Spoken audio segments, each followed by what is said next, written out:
So one day I went back to all of my dead ESCs and dead FCs, dead anything, and I started looking closely at the boards. I noticed so many of them have just components completely ripped off. And this is a big problem. If there's enough forces to rip off components, then there's also enough forces to be damaging them internally. So I'm going to show you how I fixed it, and that's with a special epoxy that has a very high thermal conductivity but low electrical conductivity, which is great for ESCs and great for anything that gets hot, VTXs, maybe even cameras. I coat all my cameras with it, and I haven't broken any since, fingers crossed. So it is called the MG Chemicals 934 HTC, and it's kind of difficult to use. It's not like your normal epoxies, which is why I'm making a video on it. So I'm going to show you how to do that right now. And this stuff is super expensive, so make sure to share it with your friends.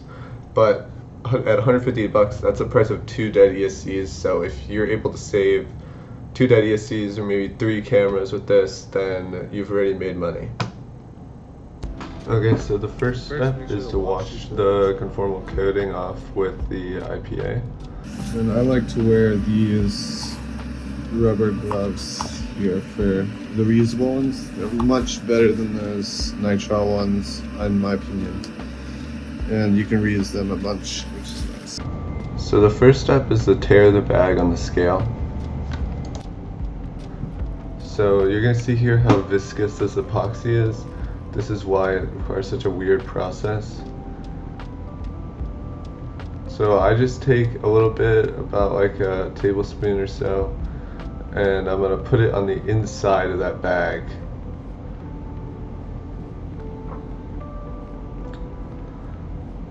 And then I put my hand into the other side to pull it all out of that teaspoon. And I'm just going to invert the bag again so it's all on the inside and then seal it up. And it's a good idea to try to get all the epoxy into the corner, so when you grab it off of the tablespoon, just push it with your finger in the corner of the bag, and that'll make it easier later. You can see that I didn't do that, and I probably should have. You could definitely do better than I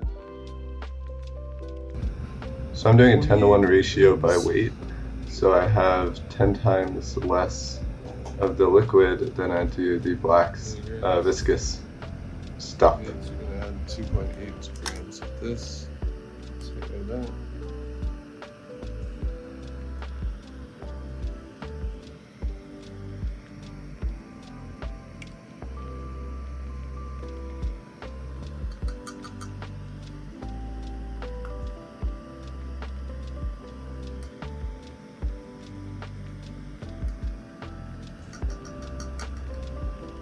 Once I get it right, I'm gonna stick it in the bag. About how much we've lost. That'll be about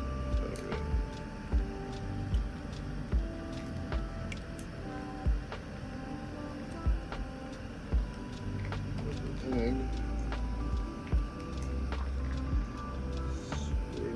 Then I'm going to close up the bag and then try to squeeze and mix that liquid all around in the viscous epoxy.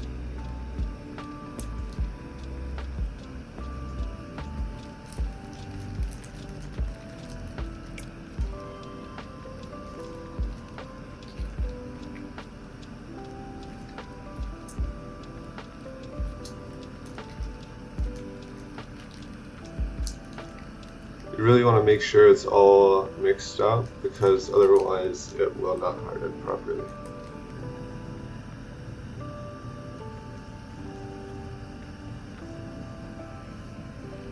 And so you can push it all to one side or to one of the corners, and then I just cut it off with side cutters, just like you would with frosting.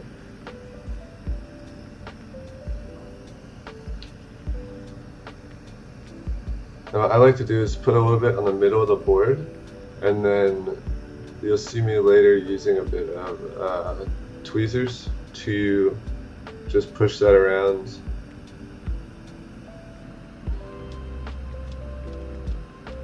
So here's a video of me doing that. I recommend doing this so that you don't accidentally get it on places it's not supposed to be.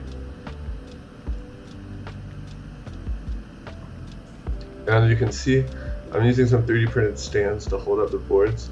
This is so I can do both sides of the boards pretty easily and let it dry. Also, something that's useful to note is that it doesn't stick to the gummies, so you don't really have to worry about that.